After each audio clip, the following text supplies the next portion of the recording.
Mulheres que correm com os lobos. Os devoradores de pecados. O Barba Azul é, sob todos os aspectos, uma história de cortes, de separar para reunir. No último estágio da história, o corpo do Barba Azul é deixado para que os devoradores de carne, os corvos marinhos, as aves de rapina e os abutres, o levem embora. Temos, assim, um final estranho e místico. Nos tempos antigos, havia almas chamadas de devoradoras de pecados. Eram espíritos, pássaros ou animais, às vezes seres humanos, que, num estilo algo semelhante ao do bode expiatório, assumiam os pecados, os dejetos da comunidade, para que as pessoas pudessem ser redimidas ou purificadas.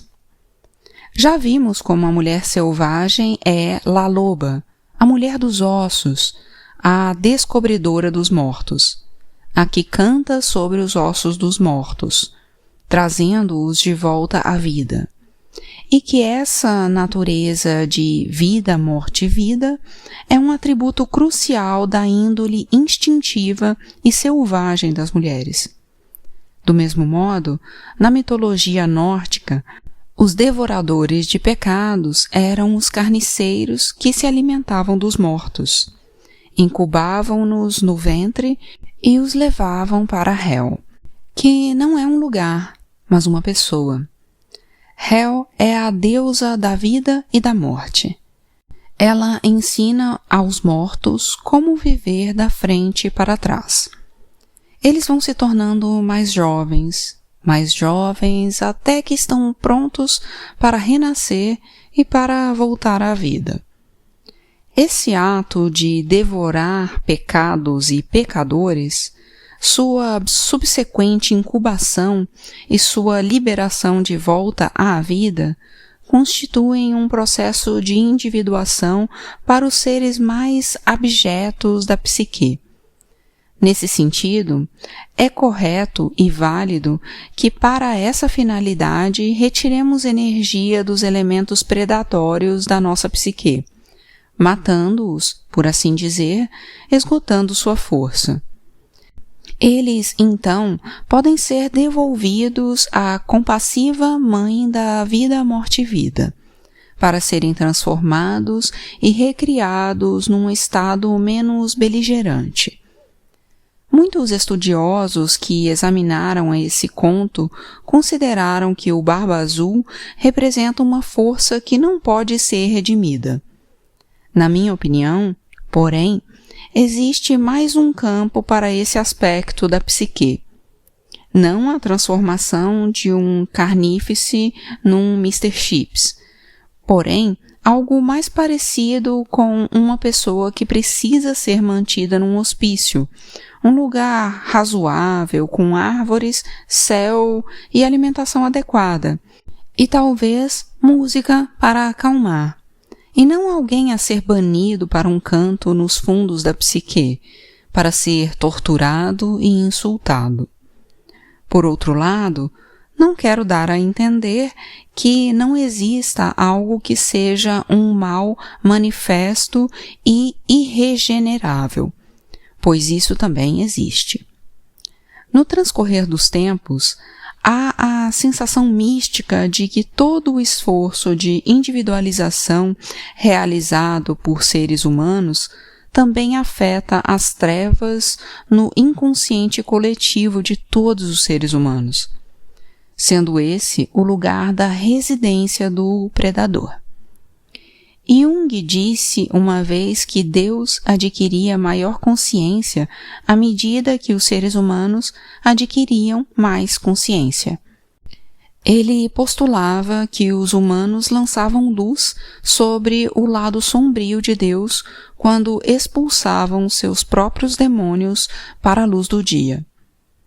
Não afirmo saber como tudo isso funciona, mas, de acordo com o padrão arquetípico, aparentemente funcionaria da seguinte forma: em vez de insultar o predador da psique, Ou, em vez de fugir dele, nós o desarmamos. Conseguimos esse feito não nos permitindo pensamentos discordantes a respeito da vida, da nossa alma e especialmente do nosso valor. Capturamos os pensamentos nocivos antes que eles cresçam o suficiente para nos prejudicar e os destruímos. Desarmamos o predador ao enfrentar suas invectivas com a proteção das nossas próprias verdades. Predador, você nunca terminará nada que começa. Você. Termino muitas coisas, sim. Enfraquecemos os ataques do predador natural, levando a sério o que for verdade no que ele disser, trabalhando com essas verdades e ignorando o resto.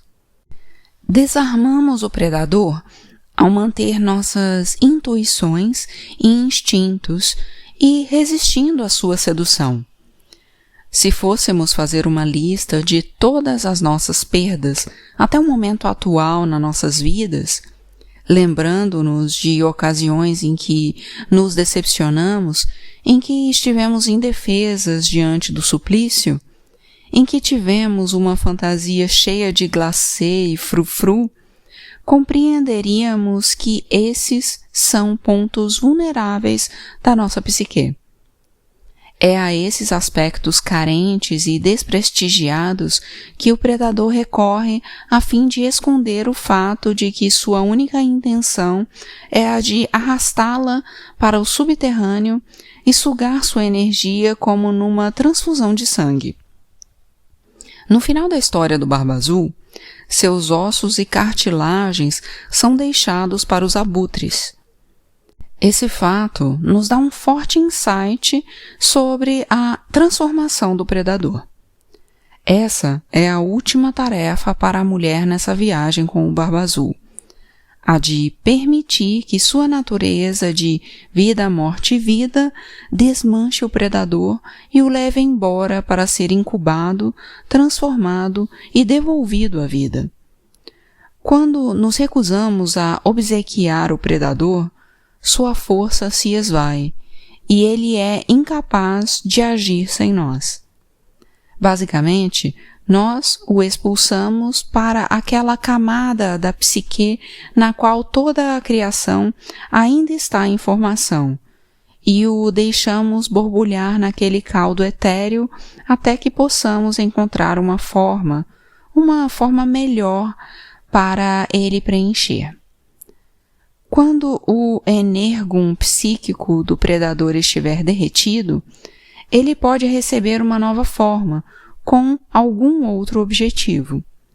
Somos, portanto, criadores.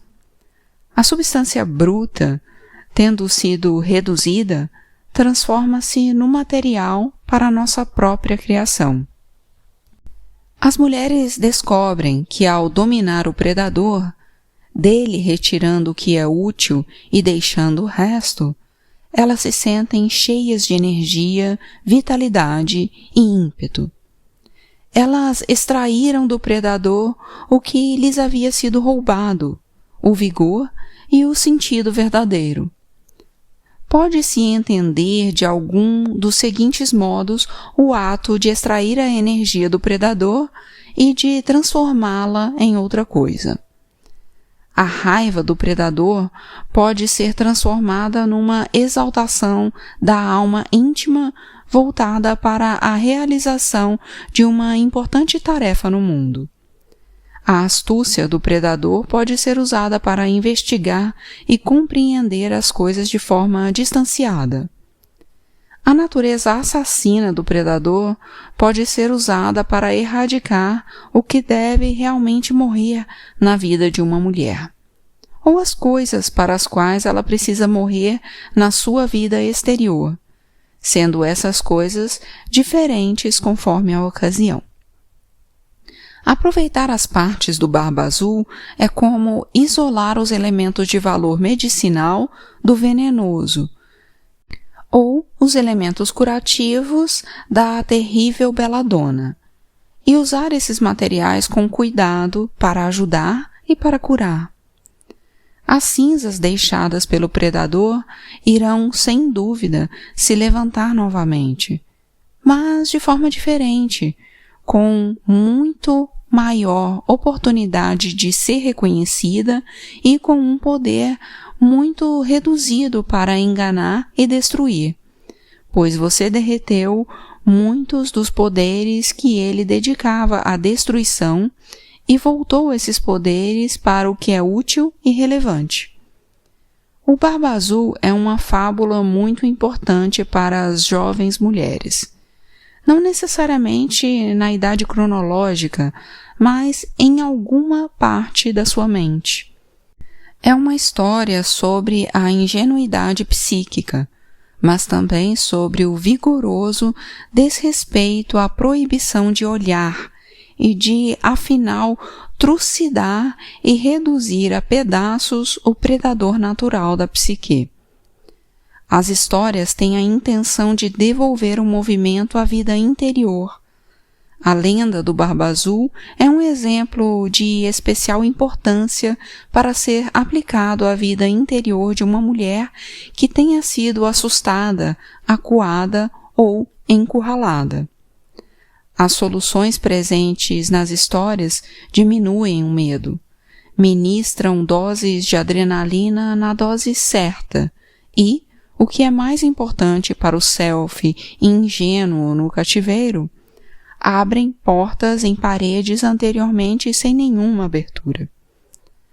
Talvez o mais importante seja o fato de a história do Barba Azul trazer ao nível do consciente a chave psíquica, a capacidade de fazer qualquer pergunta a respeito de nós mesmos, da nossa família, dos nossos projetos e da vida como um todo.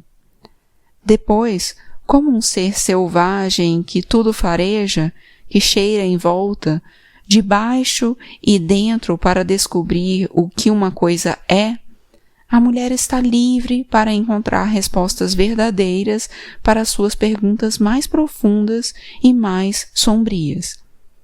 Ela está livre para arrancar os poderes daquilo que a assolou e para voltar esses poderes, que antes foram empregados contra ela, para os excelentes usos que lhe forem mais convenientes. Assim é a mulher selvagem.